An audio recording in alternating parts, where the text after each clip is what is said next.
afternoon. My name is Dr. Janell Harvey. I'm the founder and CEO of Harvey Nonprofit Consulting Group and the Nonprofit Consulting Academy.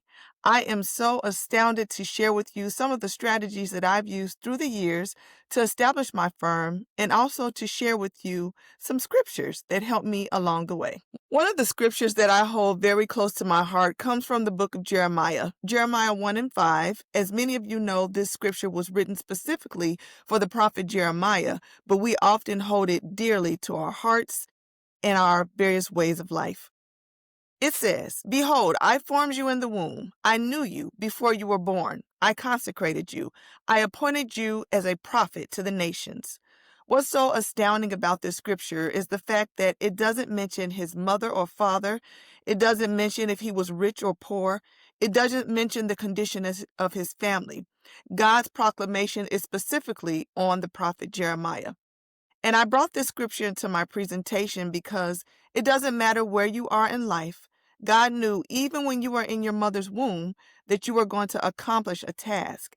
And sometimes all it takes is our belief in him and our understanding of his word to persevere and get to that predetermined end. So again, I own and operate two firms, the Harvey Nonprofit Consulting Academy and the Nonprofit Consulting Institute. So these agencies help me to work with men and women across the country interested in starting a nonprofit or obtaining the funds that they need to sustain. On this slide, just notate some of the things that I've been able to do within my 45 years of life. I wrote a book a couple of years ago that deals with establishing a faith-based organization.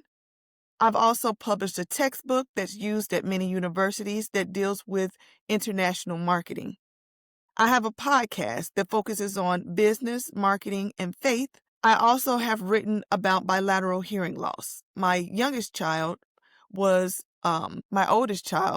actually diagnosed with bilateral hearing loss at birth. And I'm going to show you today how God allowed what was determined as something that was going to affect his life to be a blessing to others. Our motto with my organizations is helping people pursue their purpose. My brother often says that we are blessed to be a blessing.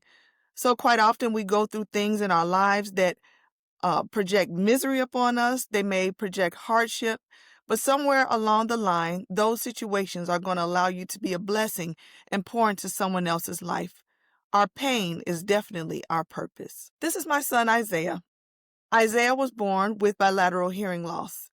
And when I gave birth to him, I vividly remember the lady saying that your son is going to have to go to the school for the deaf down in Indianapolis. Now, having a praying family, we didn't hold those words any dearer or close to us than the woman who stood before us. We knew that we have a God in heaven who can heal anything, and he's done just that. Isaiah is going to graduate next year and will be accepted next week into the top 20 under 40. He's the only teenager who's accepted into this prestigious organization. He created a haptic device. Haptic just means that it buzzes. So people who are hard of hearing will know when there is a fire or carbon monoxide. So he's never felt bad about his diagnosis. He's always tried to find an opportunity to be a blessing to someone else and to pour into them and let them know that God is a healer. So as a result of his haptic device, he was also admitted into a prestigious organization in Boston last year and received startup capital from the National Benevolent Association. So later on in my presentation, I'm actually going to show you some of the strategies that he used so that you too can live your full expectation and receive the resources that you need to sustain your agency. So many of you are women who want to start nonprofits. So before we begin and get into the deep depth of my presentation, I just wanted to share some data with you. And as my presentation says, women-led organizations take up about 70% of nonprofit organizations in the United States. So that means that a great majority of founders of nonprofit organizations are led by women. And those organizations are typically established based on things that we go through. Some women start after-school programs because growing up, they didn't have the tutoring that they needed. Some ladies start organizations where they teach young ladies how to keep themselves up. They may be interested in showing them how to do their hair, or helping them to transition from high school to college, showing them how to pursue scholarships. So everything that we lack often in life, we may turn around later on to establish an agency to help someone else. Women often start nonprofits to address community needs, social justice, education, health, and even women and girls' empowerment. I know that we live in a society now where anything that is gender based or minority based may be frowned upon by certain funders, especially governmental. But I want to let you know that there are still a multitude of organizations that will fund you based on those designations. And again, later on in our presentation, I am going to show you how to identify those opportunities. So before you decide that your organization needs funding, you need to determine your feasibility or your capacity and your ability to maintain those funds and make sure that they are spent the way that you have identified in your application. So if you own an organization, whether it be nonprofit or for-profit, here are a couple of questions that I want you to consider. How much will it cost? Does your organization require $1 million budget? Does it require a $10,000 budget?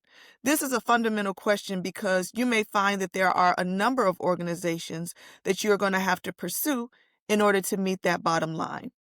And it's also important to know that grants are not the end-all be-all when it comes to funding. You need to diversify your funding strategy. What untapped needs exist in my community? Going back to that after-school program. In our area where I live, there are a number of after-school programs. Many of them provide tutoring. Some of them have sports. Well, if you came into our community and decided that you too want to establish a nonprofit, you need to identify a way that yours is going to be distinct. And that's important because foundations are not going to continuously fund something that has the same structure. So it's important to go into community, to interview individuals, to go in and out of schools to find out what the lack is, and then come in and fulfill that gap. Can I meet that need? I know right now we have a government shutdown and a lot of the governmental funding is on hold. But when that's released, there's going to be millions of dollars worth of funding available. And just because it's available doesn't mean you should apply.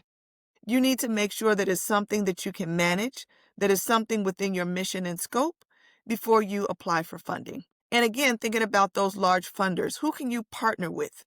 When you find a grant opportunity that is in the millions, it is necessary to partner with organizations that are going to help you fulfill whatever it is that you anticipate doing. What is my mission, and can I clearly articulate it? My son, who I just mentioned a minute ago, won a pitch competition. He's actually won two because he was able to articulate his mission.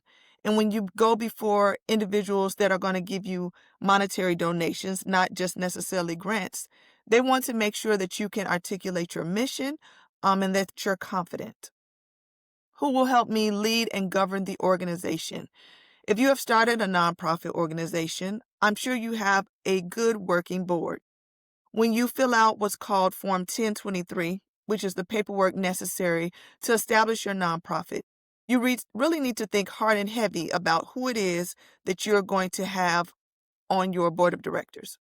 And this is important because I have served as a grant reviewer, and I know for a fact that grant reviewers often look on sites like LinkedIn and Facebook to see what sort of people are working with you.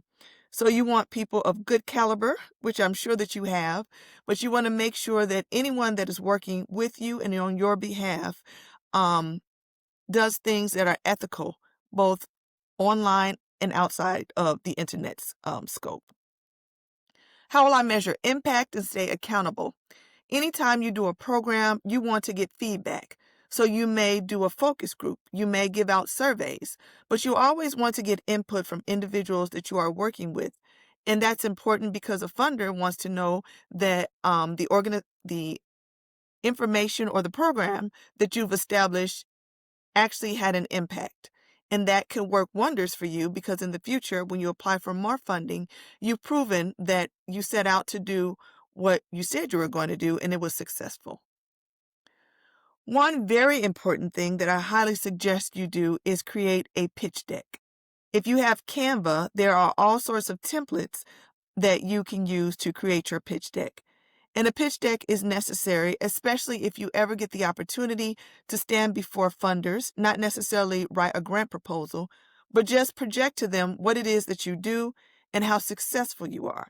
A pitch deck is your guiding light. And then finally, if you have an idea, just a concept, but you have not yet established your nonprofit, one very important thing to do is to go to the trademark website and make sure that no one else has your name. Early on, one of the biggest challenges that I had was not doing a rigorous review for an organization to make sure that the name they chose was not trademarked, and it was. So, if you have the anticipation of starting a nonprofit in this new year, make sure that you have your business plan, but most importantly, make sure that your name is not copyrighted by someone else, because you want to make sure that when you go forth, you don't have to backtrack and redo anything. So when you are going to pursue organizations for funding, I often tell any client that I work with that you need to be grant ready. Grant ready just means that you have the necessary documents in place in case the funder asks for them. So what are these documents? Copies of resumes. You also need copies of grade reports if you're working with students after school. You need copies of your tax letter that says that you are a bona fide nonprofit organization. If you're working with individuals in your community, you need what's called an MOU. That's a memorandum of understanding. You should also have copies of your tax filing from your articles of incorporation. And these are just a few of the documents that may be necessary as you pursue funding. And I call it grant readiness because you may find a grant opportunity tomorrow and you want to get it done today. And if you have all of the documents that they are requiring already in place, it shouldn't take you long to complete that information. Another very important document you need is what's called a case for support. If you think about an attorney, he or she often goes before the court of law to present a case. And as a nonprofit professional or fundraising professional, you should have the same sort of document in place. A case for support is a persuasive summary of why support is needed. It explains your mission and the community impact that you had or that you anticipate having. It demonstrates the urgency of your issue. It outlines how funds will be used, and it inspires donors to take action. You can actually go to google.com and look up examples. Typically, individuals would create a case for support, which would initially be like 5 pages or more, and that's maintained internally of your organization. Now, when you get ready to put together brochures or develop your Facebook page or create marketing materials for your campaign, you can easily articulate that information or draw it from your case for support. Again, it makes you grant ready. You also need what's called a business model Canva. If you are a new nonprofit professional or you're seeking to pursue a new business endeavor, a business model Canva is just a one-page summary of your business plan. So long gone are the days of developing like a 50-page business plan and taking it to a meeting and reading it. Think about Shark Tank. I'm sure all of you have seen that before. You want a one-page overview of your organization or your business that you can hand to all of the individuals who are going to listen to you, because they won't have time if they've only given you like 3 minutes to pitch, to look at what it is that you do and how successful you are. So a business model canvas is, again, a one-page overview or summary of your business endeavors and how successful you are. It's your great opportunity to go before men and women who have the funding you need to support you. And this also can be found online. If you go to Google, type businessmodelcanva.pdf, and you'll find quite a number of versions of the business model canvas. So I know for most business professionals and nonprofit leaders, when it comes to funding, they automatically think about grants. But grants are not, again, the end-all be-all when it comes to sustaining your organization or your business. As a matter of fact, when you think about what's going on right now with the government, so many nonprofits actually depended on government funding in the millions. And right now, they aren't able to access that funding. So you want to make sure that you are diversifying your funding. So what could that look like? Venture capitalists and angel investors. Yes, they do exist, not just on Shark Tank.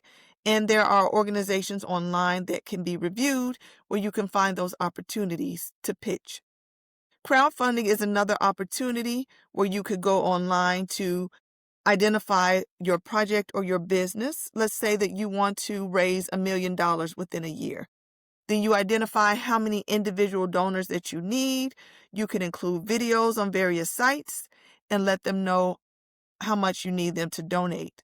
Some of these crowdfunding sites require you to give your donors a percentage, or you may have to give them a sample of your product, but it's all worth it if you are looking for opportunities for people to invest and you need monies to sustain your vision. Loans, which I do not encourage unless it is something you know that you can pay back without having to maintain it over several years and being required to pay back much more than you've taken out. And then finally, grants. And we're going to talk more about grants in just a second. Another great opportunity for you is what's called a pitch competition. As I mentioned, my son received startup capital from the National Benevolent Association. So if you Google National Benevolent Association, it is an agency that provides funding for people of faith. So they start with a small amount, and you can ultimately scale to other amounts that might be necessary for your sustainability. National Benevolent Association. Other pitch competitions include Purdue University here in Northwest Indiana. They have an annual pitch. I believe it's about $10,000, but you can go before a crowd to let them know what it is that you do. And if they find that it's something worth investing in, they will. My oldest son actually won the youth version of it earlier this year. It was just a couple $100, but it was a great opportunity for him to enhance his confidence so that he can go forth to pursue other funding for his initiative. If you are a for-profit organization, there are also funding opportunities for you as well. Milestones NASDAQ. Please write that down. I was a member of the Milestones program last year. It is a cohort of women. They meet over about 12 months, and we get together. We talk about everything from marketing to startup capital to economics. They surround you with with women from all across the country who are like-minded and also looking to pursue their vision to become business owners. They put you with what's called your milestone sister. I actually met mine in person not too long ago. She invited me to speak at an engagement that she had in Florida. They also provided me with a mentor. So this young man that I worked with actually was pursuing a university degree in New York City, but we met virtually, and he helped me to establish one of my nonprofits. So they receive college credit. You as an organization do not have to pay the mentor. They receive the skill set that they need for a class by working one-on-one with you. Another great opportunity for women in the for-profit sector is what's through Goldman Sachs. Goldman Sachs has a phenomenal program. I have not been through it, but I do know a couple of women who have. And it's more like a university. They provide you with so much information to make sure that you are an astute business leader.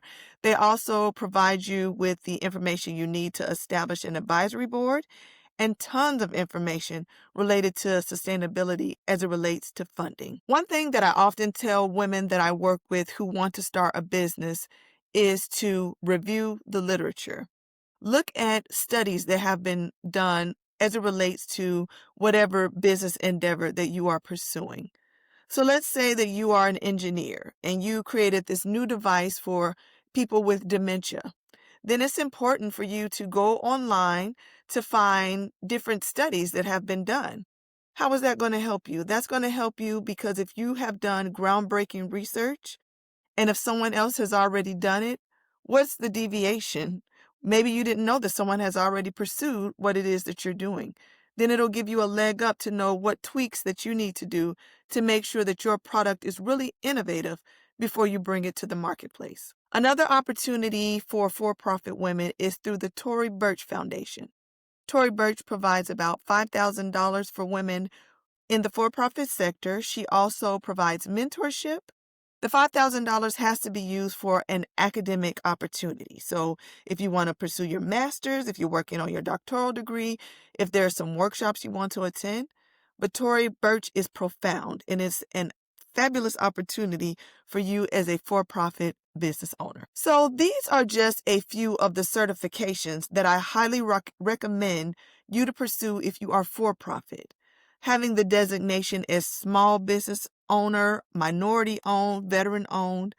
Once those federal opportunities open back up, this is exactly what government contractors look for if you have these designations. So small business administration, again, minority owned business.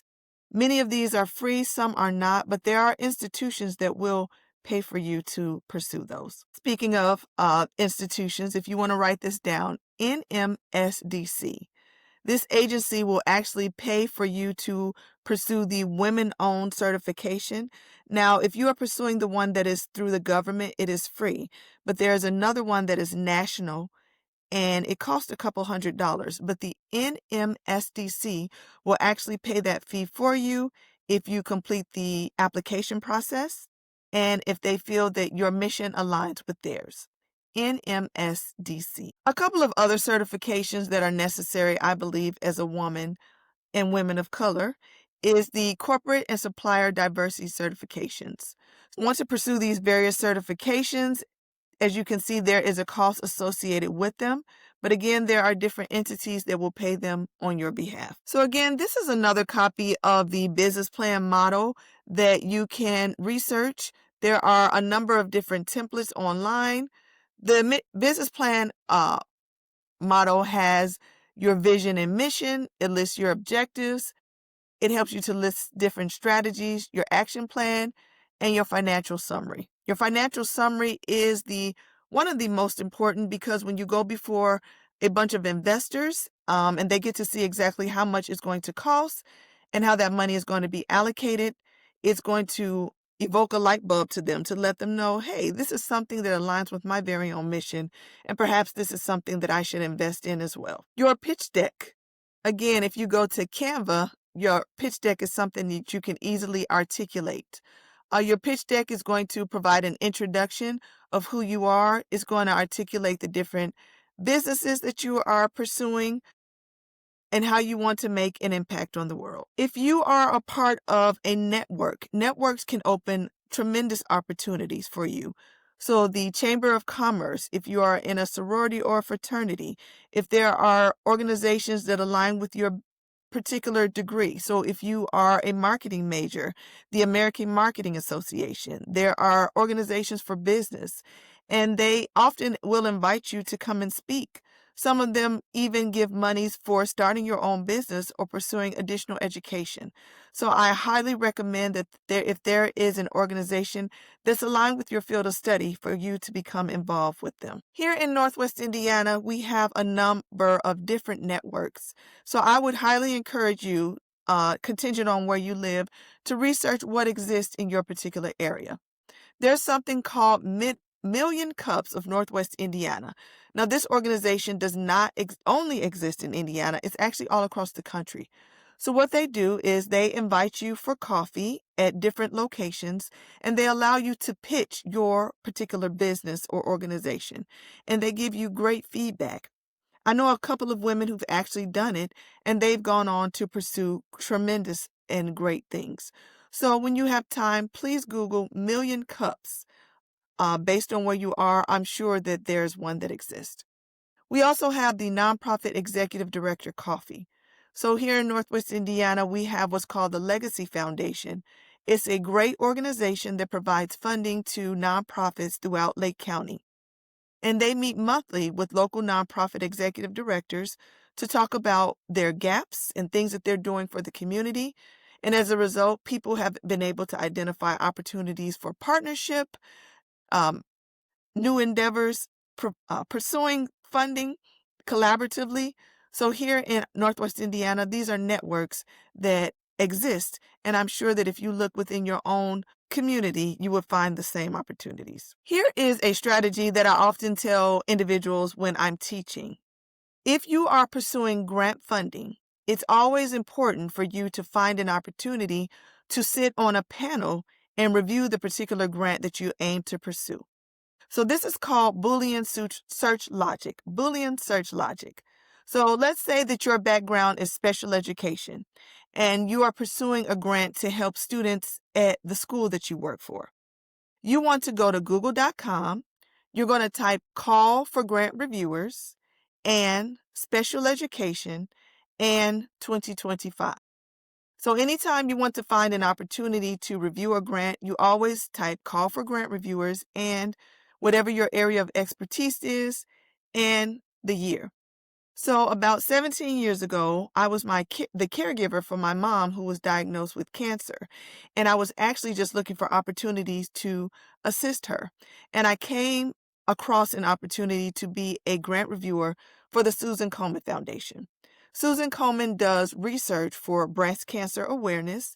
And lo and behold, they chose me, not because I had cancer, but because I was a caregiver for my mother. So they paid me a stipend. They flew me to Texas and I stayed a couple of days. And I worked with individuals from all across the country in all walks of life. There were doctors there. There were professors there. There were women who were challenged with breast cancer. And we worked together to identify funding that was going to be beneficial to different entities across the country. And those organizations and opportunities still exist. And when the government shutdown is over, a number of opportunities are going to exist through the government. Those typically can pay anywhere from $500 to $1,000 just to review a grant and to have an impact on society. So again, I highly encourage you, especially if you are new to grant writing, to find opportunities to be a reviewer. So one last time, you're going to go to google.com, type call for grant reviewers, and whatever your area of expertise is, followed by the year. So let's look at some of those opportunities for grants. I did say that grants are not the end-all be-all when it comes to pursuing funding. You want to diversify. You want people who are going to give out of their pockets. When you're a nonprofit, that funding that they give you is a tax write-off, and that's typically why people do give. You want to pursue pitch competitions.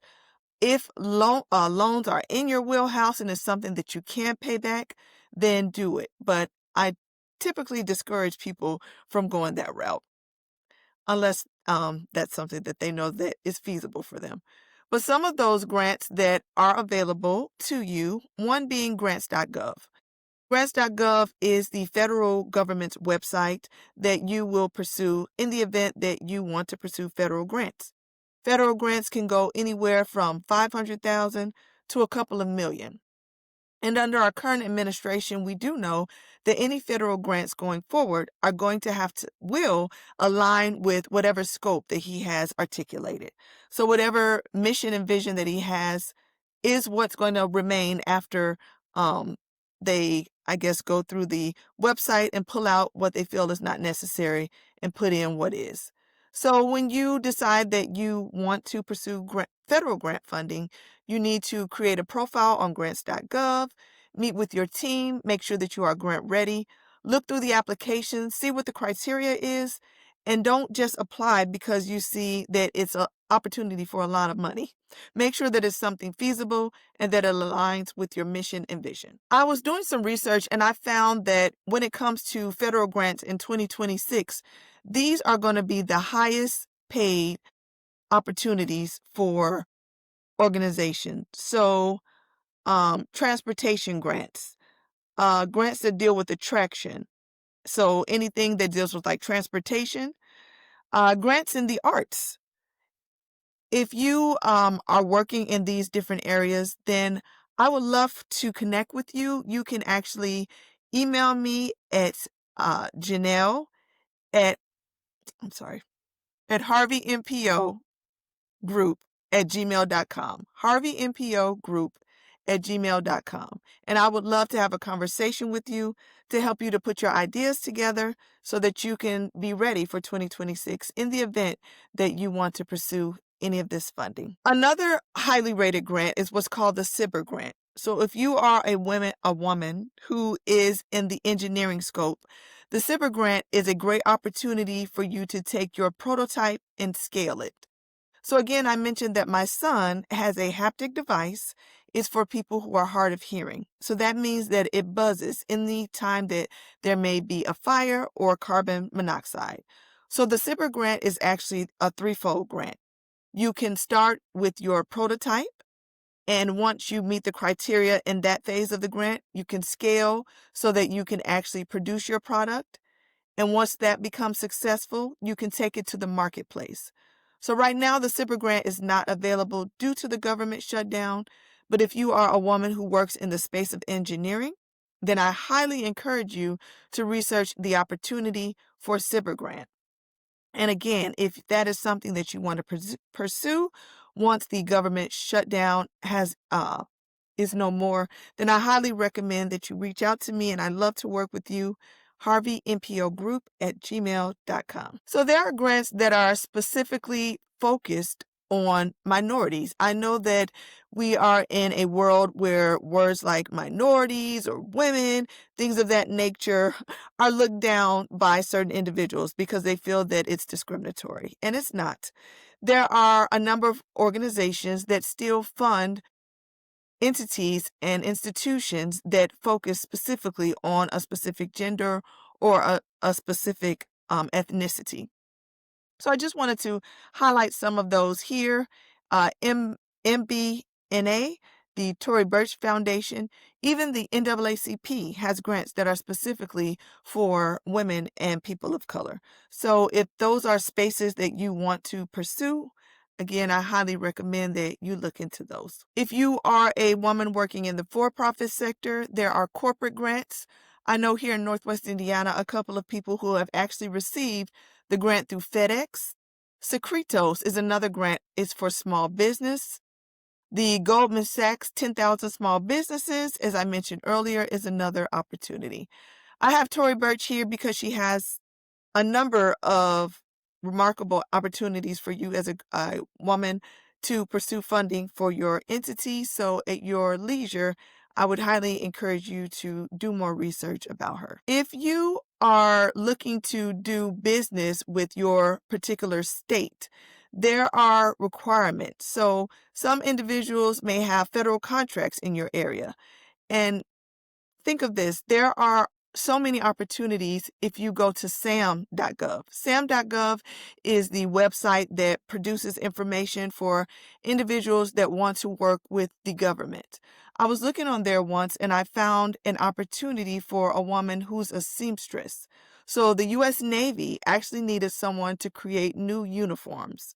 SAMS.gov is a great opportunity. If you have a skill and if you have some of those certifications that I mentioned before, veteran-owned, small business-owned, women-owned business, and go to SAM.gov, sky is the limit on the opportunities for you to use your skill to be a blessing to the government. They have things for ministers. My husband is a minister, and I saw where there was an opportunity to go into a federal prison to witness to the men and women in that particular prison. So think about your skill set. Think about what it is that you do well. Is it a business or is it a hobby? If it's a hobby, if you're just doing it, but it's a business if you're getting paid to do it.